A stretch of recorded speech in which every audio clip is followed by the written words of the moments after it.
Sylvia Earle is taking the afternoon off. Dr. Sylvia Earle, marine botanist, one of the people we'll be meeting in this film. An afternoon off, what does she do? Well, among other things, she practices what she preaches, as a mother, as a scientist.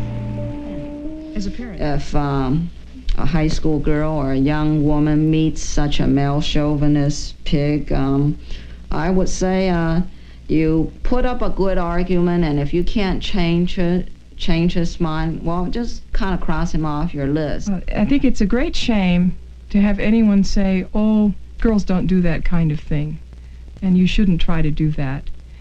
Although sometimes that kind of an attitude can make a girl so angry that she will then go on and become a biochemist or whatever she wanted to be. I think women have a lot to offer in science. I think it's a shame that we've not been involved in the sciences earlier. Science is not for any one single group of people. Science is for everybody. I would say to girls who are wondering whether to go into science or not, I would say, well, it's the most fascinating thing you can do. These are all working scientists, some just starting, others somewhere in the middle. Then there's Margaret Burbidge, one of the top astronomers in the world. Since she's a woman astronomer, she's something of a rare breed. There are a few around, but not enough for her. There is a growing number of women going into astronomy, but there are only about, something less than 10% if you take a count across the whole profession, and I think it ought to be more than that, because after all, as the Chinese say, women hold up half the sky. Today, though, well, actually tonight, she's observing from the Kitt Peak National Observatory in Arizona. It wasn't always this easy. She remembers the time when women weren't even allowed in some observatories. After all, they were, well, women. Things have changed. What corrector do we have in? UBK7. Yeah, that's right. Okay, good. She's using the 4-meter telescope, one of the biggest. Take Carol Breed, for example. The encouragement came a little later.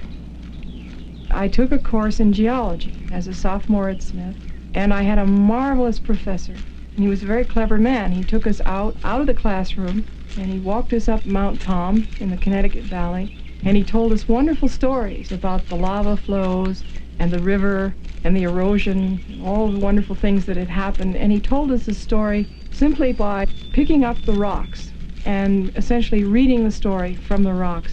I was fascinated, and from that moment on, I knew that that's what I wanted to do. I wanted to become a geologist. Now she studies the deserts of the world, working for the U.S. Geological Survey. Dr. Breed is interested in planetary geology, studying Mars and analog deserts on Earth. For instance, how does a desert on Mars relate to one in Arizona or Egypt? At Spelman College in Atlanta, a psychologist works with anxious students, helping them understand what it is and what they can do about it. Math-related major. It would be much better if these students had received an adequate background in math and science while they were in high school. The fact is they didn't. So people like Dr. Etta Falconer have to deal with it. She heads the Division of Natural Sciences at Spelman and has built on the school's success in math and moved women into the sciences. Consider the behavioral sciences, and then consider Dr. Elizabeth Loftus. She teaches at the University of Washington in Seattle.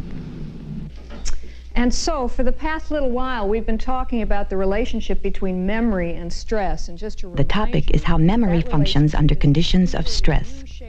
Elizabeth Loftus not only teaches, she writes books and articles, and appears on television all around the country. Sylvia Earle has the last word. Sometimes in a conceptual sense, you've assembled a group of isolated facts, and then suddenly a pattern comes to be, and you see something for the first time. In a sense, this is discovering. This is a part of the creative mystique. This is the blue fire.